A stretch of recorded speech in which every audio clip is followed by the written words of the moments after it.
సునందా, ఏంటండి? షాపింగ్కి వెళతానన్నారు కదా. అవునండి. ఇదిగో నీకో 5,000, అయ్యి కోళ్ళకు ఒక 5,000 ఇవ్వు. 5,000 ఇచ్చేస్తారు. 1,000 రూపాయలు ఇస్తాను, సరిపోతాయి. ఇది ఎప్పుడు ఇంతే. వేనా, ఇవిగోమ్మా, మీ మామయ్య గారు 1,000 రూపాయలు ఇచ్చారు. అవునా అత్తయ్య గారు? సరే అత్తయ్య గారు. చెరుకు ఒక 5,000 తీసుకోమంటే 9,000 తీసుకుని 1,000 రూపాయలు ఇస్తుందా? కోడలకి ఏం సరిపోతాయి? ఈసారి వీణకి 10,000 ఇస్తాను షాపింగ్కి. అమ్మా వీణా. ఏంటి మామయ్య గారు? ఇదిగో అమ్మా, ఈ 10,000 తీసుకుని షాపింగ్కి వెళ్ళు. థ్యాంక్ యూ మామయ్య గారు. అయ్యి భలే భలే. బండి తాళం మర్చిపోయాను. అత్తయ్య గారు. ఏంటమ్మా, ఇచ్చారా డబ్బులు? మీకో 10,000, నాకో 10,000. మీ మామయ్య గారిని భలే బురిడి కొట్టించావులే.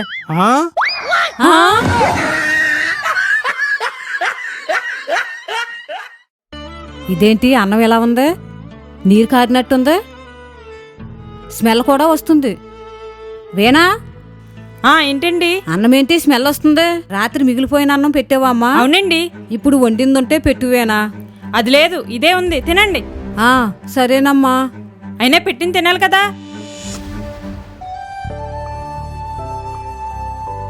అన్నం అస్సలా బాలేదు. కూర తినేసి మంచినీళ్ళు తాగేస్తాను.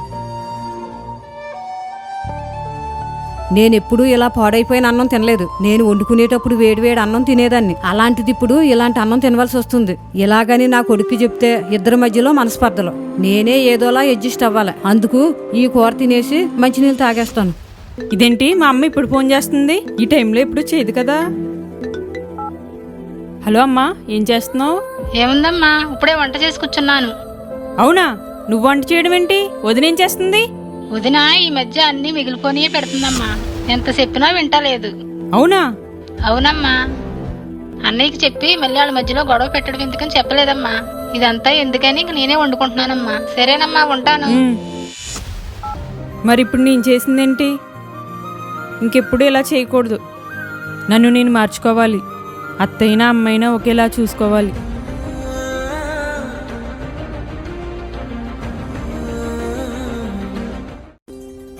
అమ్మా, ఆఫీస్కి వెళ్ళొస్తాను. బాయ్. అలాగే బాబు. వేనా, లోపల ఏం చేస్తున్నావు? బట్టలు మడత పెడుతున్నాను అత్తయ్య గారు. ఇంకెప్పుడు బట్టలు మడత పెడుతూనే ఉండు. అదేంటి అత్తయ్య గారు అలా అంటున్నారు? వంట చేస్తాను కదండి. మర్చిపోయానండి. చేసేవులే వంట. అయినా వంట ఒకటి చేస్తే సరిపోద్దా? మిగతా పనులన్నీ ఎవరు చేస్తారు? అది కాదు అత్తయ్య గారు, బట్టలు మడత పెట్టి. నా మాటకి ఎదురు చెప్తున్నావేంటి? మీ మాటకి ఎప్పుడు ఎదురు చెప్పానండి. ఇంకా మాట్లాడుకో. నీకు భయం లేకుండా పోయింది. నీకు నచ్చినట్టు చేస్తున్నావు. ఎందుకమ్మా వదిన మీద అలా అరుస్తున్నావు? ఎప్పుడు ఇంతే మరిది గారు. ఏంటమ్మా వదిన అలా ఏడిపిస్తున్నావు? ఇంట్లో ఆడపిల్ల ఏడిస్తే మంచిది కాదని నువ్వే చెప్తావు కదా. అలాంటిది నువ్వే అలా చేస్తే అలాగా? నీకేం తెలీదు, నువ్వు ఊరుకో. మరి ఇంట్లో పనులన్నీ చెయ్యాలి కదా. పనులు చేయాలంటే అలా అరిచి చెప్పాలా? నా మీద అన్న మీద అయితే నువ్వు అలాగే అరుస్తావా?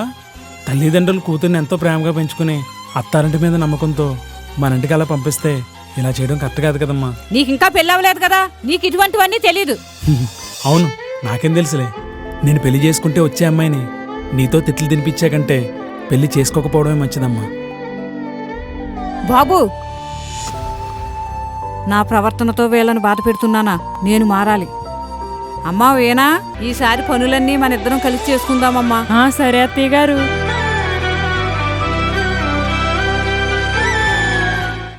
ఇటువంటి లొకేషన్స్ వచ్చినప్పుడు చాలా జాగ్రత్తగా నడవాలమ్మా. సరే అత్తయ్య గారు. అటు ఇటు చూసుకోవాలి. అలాగేనండి. ఇంట్లో ఉన్నట్టు వయ్యారంగా నడిస్తే కుదరదు. మీ వయ్యారం ముందు నా వయ్యారం ఎంతలేండి. ఏంటి అంటున్నావు? ఏంటి కరపట్టుకున్నావు? నన్ను కొట్టడానికే? లేదత్తయ్య గారు, మీ చీర మీద పురుగేదో ఉంటే తెస్తున్నాను. పార్సిల్. Thank you. పార్సిల్. అమ్మా వేణా, వినిపించలేదేమో, నేను వెళ్ళి తీసుకుంటాను.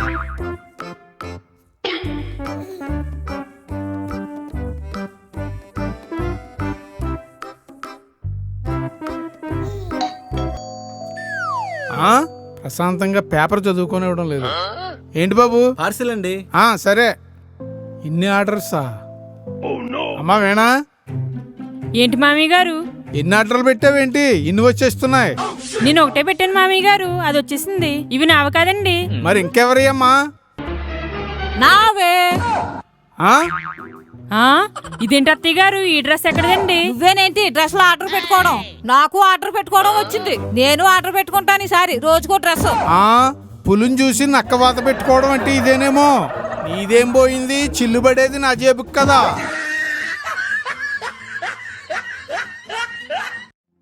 చాలా చల్లగా ఉంది కూర. మా అత్తయ్య గారు ఈ మధ్య అన్ని ఇటువంటివే పెడుతున్నారు. అమ్మా ఆకలేస్తుంది, అన్నం పెట్టు. 5 నిమిషాలు ఆగమ్మా, కూర అయిపోతుంది. మరి వదిన భోజనం చేస్తుంది? వదినికి నిన్నటిదే ఫ్రిడ్జ్ లో ఉంటే తీసి పెట్టేశాను. కూర అయ్యాక మనమిద్దరం తిందాంలే. ఇది అసలు కరెక్ట్ కాదమ్మా. రాత్రి కూర పెట్టడం ఏంటి? మనతో పాటు వేడివేడిగా పెట్టొచ్చు కదమ్మా. మనం తిన్నాక మిగిలితే నైట్కి తింటదిలే అమ్మా. మళ్ళీ ఎదుగో ఇలా మిగిలిపోని అన్ని పెడతా ఉంటే వదిన ఆరోగ్యం ఏమవుతుంది? మన గురించి అనుక్షణం ఆలోచించి అన్నయ్యకి ఈ విషయాలన్నీ తెలిస్తే ఎంత బాధపడతాడమ్మా. అయినా అన్నయ్య భార్య అంటే నీ కూతురుతో సమానమే కదమ్మా. అయినా నాతో చెప్పించుకుంటావేంటమ్మా? ఇంకెప్పుడు ఇలా చేయకమ్మా. అలాగేనమ్మా, నువ్వు చెప్పినట్టే చేస్తాను. మిగిలిపోని పెట్టను. సరే అమ్మా. సరేనండి, ఉంటాను. అత్తయ్య గారు వస్తున్నా. ఏంటమ్మా? ఏం లేదండి, మీకు ఉప్పాడ, పోచంపల్లి, ధర్మవరం ఈ మూడింట్లో ఏది ఇష్టమండి? అమ్మో, మా కోడలు నాకు పట్టు చీర కాని కొందామనుకుంటుందేమో. 1 కాదు 3 పేర్లు చెప్పి 3 చీరలు కొనిపించేసుకుందాం. 3 ఇష్టమేనమ్మా. అలా 3 కుదరదు అత్తయ్య గారు, ఒకటి చెప్పండి. ఒకటని ఏం చెప్తానమ్మా, 3 రకాల పట్టు చీరలు బాగుంటాయి కదా, నాకు 3 తీసేసుకోమ్మా. అయ్యో అత్తయ్య గారు, నేను అడిగిన పట్టు చీరల కోసం కాదండి. మరి? మీ అబ్బాయికి ట్రాన్స్ఫర్ అయిందంటండి. ఈ 3 ఊర్లలో ఒకటి సెలెక్ట్ చేసుకోమన్నారంట. అందుకే మిమ్మల్ని అడిగాను. అందుకా నువ్వింకా పట్టు చీరలు కొనడానికి అడిగేవేమో అనుకున్నాను. ఆహా, ఉన్న పట్టు చీరలు సరిపోవడం లేదా మీకు? ఆ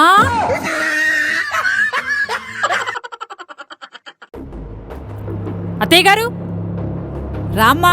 అబ్బాయి ఏడి? రాలేదు, నేను ఒకరిదాన్ని వచ్చానండి. అదేంటమ్మా, వచ్చి కూర్చో ముందు. మీ మర్యాదలేమి నాకు అక్కర్లేదు. ఆ? ఎప్పుడు అత్తయ్య గారు అని తిరిగేది నా మీద కారాలు మిరియాలు నూరుతుందేంటి? ఆ బ్యాగ్ ఏంటమ్మా? నేను మా పుట్టింటికి వెళ్ళిపోతున్నానండి. ఇదేంటమ్మా ఇలా అంటున్నావు? మరేంటండి, మీ అబ్బాయి చేసే పనులు అలా ఉన్నాయి. ఏం చేశాడమ్మా? నేను చెప్పింది అయితే చేయట్లేదండి.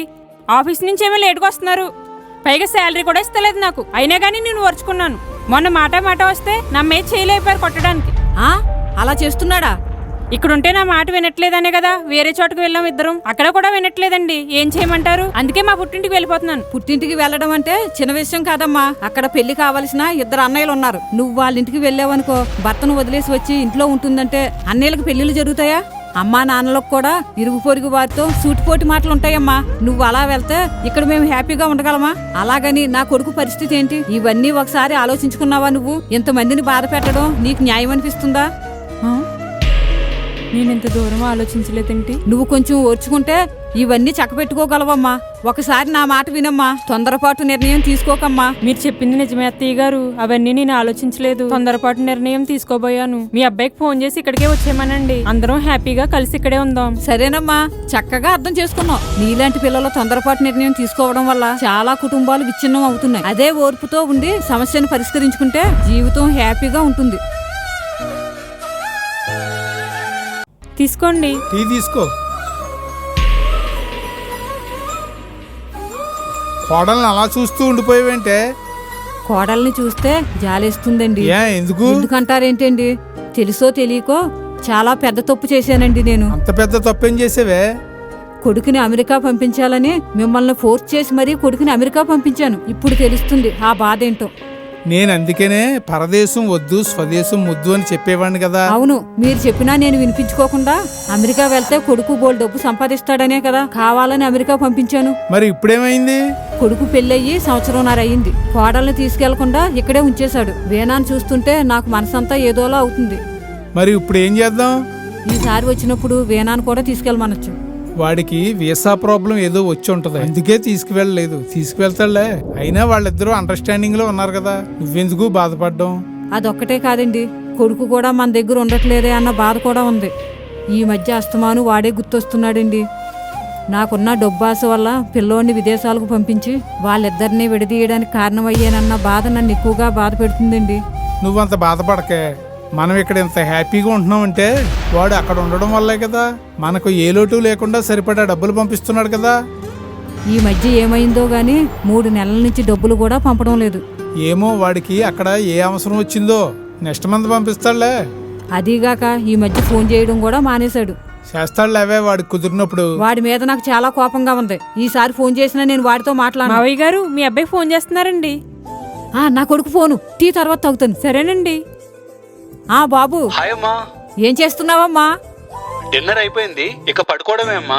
ఈ మధ్య ఫోన్ చేయడం లేదు నువ్వు. నాకైతే చాలా బెంగ వచ్చేసింది. కొద్దిగా ఆఫీస్ బిజీ అమ్మా. నీకు చెప్పనా, ఆ. మీకు ఒక సర్ప్రైజ్ అమ్మా. ఏం సర్ప్రైజ్ అమ్మా? ఇక మనం నెల నెల రెంట్ ఇవ్వాల్సిన పని లేదమ్మా. ఇప్పుడు మీరుంటున్న ఇల్లు ఆ, పూర్తిగా కొనేసానమ్మా. ఈవినింగ్ డాక్యుమెంట్స్ వస్తాయి, మీ ముగ్గురు సైన్ చేయండి అమ్మా. ఆ, అవునా? అవునమ్మా, వేనాన్ని కూడా నెక్స్ట్ మంత్ యుఎస్ తీసుకువెళ్తానమ్మా. నా బాబే, ఎంత మంచి వార్త చెప్పావమ్మా. నేను ఇందాక బాధపడింది అదే. అయితే వేనాను కూడా తీసుకెళ్తావు? అవునమ్మా. ఓకేనమ్మా. ఇప్పుడు నాకు చాలా హ్యాపీగా ఉంది బాబు. సరే అమ్మా, ఉంటా. బాయ్. సరే బాయ్ అమ్మా. ఇప్పుడే కదా మాట్లాడినన్నావు, నన్ను కూడా మాట్లాడనివ్వకుండా ఫోన్ లాగేసుకున్నావేంటే? తల్లి ప్రేమ అంటే తెలియందేముందండి. ఓహో, ఏమండి, కొడుకు ఏం చెప్పాడో తెలుసా? ఏం చెప్పాడు? ఈ ఇల్లు ఇంకా మనదేనండి. అవునా? కొనేసాడంటండి. నా కలను నిజం చేసాడు నా కొడుకు. ఓకే. ఈ పనుల వల్లే బిజీగా ఉన్నాడంట. ఆహా, నెక్స్ట్ మంత్ వచ్చి వేనాను కూడా తీసుకువెళ్తానన్నాడు. ఫోన్లే, మంచి వార్త చెప్పాడు. మన మెయింటెనెన్స్ సరిపడా డబ్బులు కూడా బ్యాంకులో వేసేస్తానన్నాడు. వేనా ఇలా రామ్మా, నెక్స్ట్ మంత్ నిన్ను మా అబ్బాయి అమెరికా తీసుకువెళ్తాడంటమ్మా. అవునా అత్తయ్య గారు? బాధ్యత గల కొడుకులు మనకి ఎప్పుడూ మంచే చేస్తారు. అప్పుడే అనిపిస్తుంది మనం ఎంతో అదృష్టవంతులమని.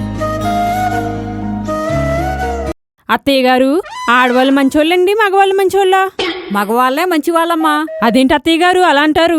ఆడవాళ్ళని తక్కువ చేస్తున్నారేంటండి మీరు? ఆడవాళ్లే మంచోళ్ళు. అయ్యో కాదమ్మా, మగవాళ్లే మంచోళ్ళు. అదెలా అత్తయ్య గారు? మగవాళ్ళు ఆడవాళ్ళని ఏమన్నా అన్నారనుకో, పెట్టి సర్దుకుని పుట్టింటికి వెళ్ళిపోతామంటారు. అదే ఆడవాళ్ళు మగవాళ్లను కొట్టినా తిట్టినా ఏం చేసినా ఎవరికీ చెప్పుకోలేక ఇంట్లోనే పడుంటారు. మరి మగవాళ్లే మంచోళ్ళు కదమ్మా. అవును, నిజమే అత్తయ్య గారు.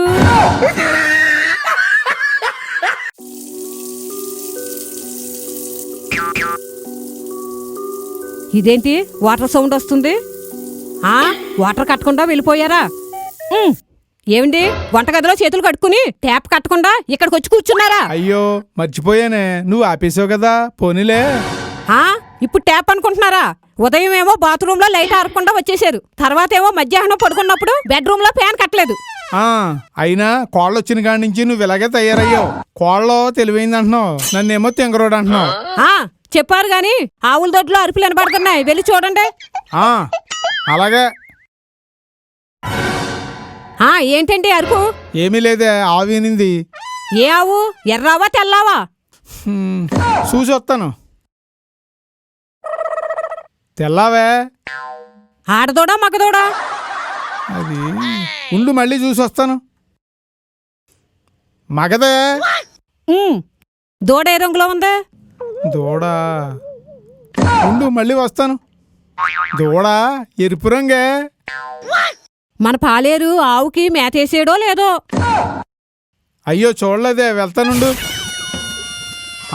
వేసాడు. అమ్మా వేనా, ఒకసారి ఇలారా. ఏంటి అత్తయ్య గారు? మన ఆవుల దొడ్లో నుంచి అరుపులు వినబడుతున్నాయి, వెళ్ళి చూడమ్మా. సరే అత్తయ్య గారు. అత్తయ్య గారు ఆగమ్మా. ఏమండి, ఒకసారి ఇలా రండి. ఏంటి? ఇప్పుడు చెప్పమ్మా. ఆ అరుపులేంటంటే మన తెల్ల వీనిందండి. దానికేమో మగదోడు పుట్టింది, అదేమో ఎరుపు రంగులో ఉందండి. మన పాలేరు దానికి మేత కూడా వేసాడండి. చూసారా? కోడలో తెలివైంది అనడంలో తప్పులేదులే.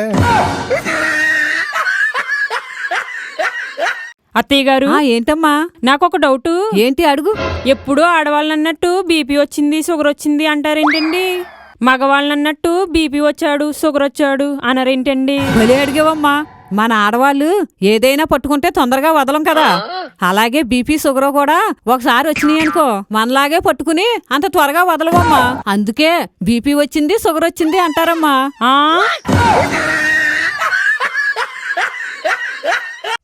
ఏంటో ఎప్పుడు ఇలాగే చేశారు. ఏంటత్తయ్య గారు, ఏమైంది? మొన్న మీ మావయ్య గారు మొబైల్ కొన్నారు కదా, స్క్రీన్ గార్డ్ వేయించడానికని షాప్కి వెళ్ళాను.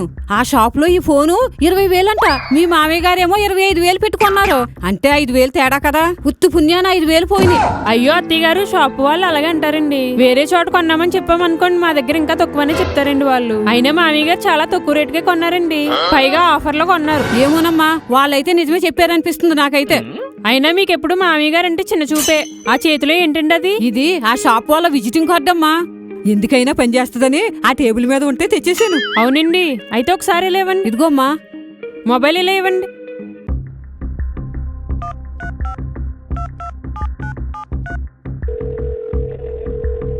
హలో హలో, ఏం కావాలండి? శాంసంగ్ గెలాక్సీ న్యూ మోడల్ మీ షాప్ లో ఎంత పడుతుందండి? ఇప్పుడైతే 30,000 పడుతుందండి ప్రైస్. ఓ అవునండి. షాప్కి వచ్చి మాట్లాడితే ఇంకా కొంచెం తగ్గొచ్చండి ప్రైస్. ఫైనల్ గా ఎంతకు వస్తుందండి? ఫైనల్ గా ఇంక 26,000కి వస్తుందండి. సరేనండి, థ్యాంక్ యూ. ఓకేనండి. చూసారా అత్తయ్య గారు, అనవసరంగా మీరు మామయ్య గారిని అబద్ధం చేసుకున్నారు. ఆ అవును కదమ్మా, అనవసరంగా నా దేవుణ్ణి అపార్థం చేసుకున్నాను.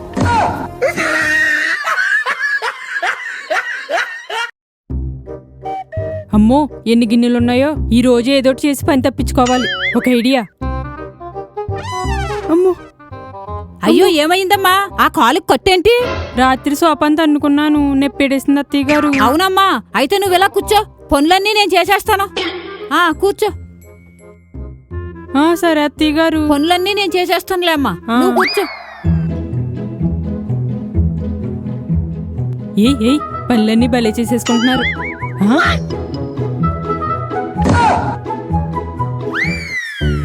పనులన్నీ అయిపోయినాయమ్మా. నాకు అదే కదా కావాలి. అప్పటి నుంచి అలాగే కూర్చుని ఉన్నావు. రామ్మా, కాసేపు రెస్ట్ తీసుకుందు గాని. ఆగమ్మా, నేను పట్టుకుంటాను. సరే అత్తయ్య గారు. అమ్మో, ఇదేంటి ఆ కాలు కుంటున్నావు? ఇదేంటి ఇలా దొరికేశాను? రెండు అత్తయ్య గారు, పెళ్లికి బయలుదేరదాం. వెళ్దాంలే గాని ముందు ఒక టీ తీసురా. ఇంతలా రెడీ అయినప్పుడు కూడా నాకు పనులు తప్పుతలేదు. ఇదిగోండి అత్తయ్య గారు. ఇదేంటి అస్సలు బాలేదు? మీ అమ్మగారింట్లో టీ పెట్టడం కూడా నేర్పలేదా?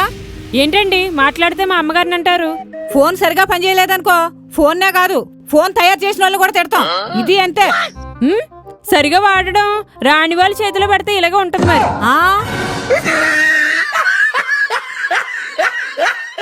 పెళ్ళయిన దగ్గర నుంచి ఈ పనులన్నీ చేయడానికే సరిపోయింది జీవితం అంతా. ఏంటత్తయ్య గారు, మీలో మీరే తిట్టుకుంటున్నారు? ఏముందమ్మా, పెళ్ళవక ముందు మహారాణిలా బ్రతికాను. పెళ్ళయిన దగ్గర నుంచి ఈ బండ చాకరీ చేయలేక చస్తున్నాను. ఇంక నా వల్ల కాదు, నేను నిర్ణయం తీసుకున్నాను. ఇంక ఈ చాకరీ నేను చేయలేను. ఏదైనా తీర్థయాత్రలకు వెళ్ళిపోతాను. అయ్యో అత్తయ్య గారు, ఎంత మాట అన్నారండి? ఒక నిమిషం ఆగండి. నేనంటే మా కోడలికి ఎంత ఇష్టమో నన్ను ఎల్లనివ్వకుండా ఆపేసేలా ఉంది. అత్తయ్య గారు, వెళ్లే ముందు చివరిసారిగా ఒక సెల్ఫీ.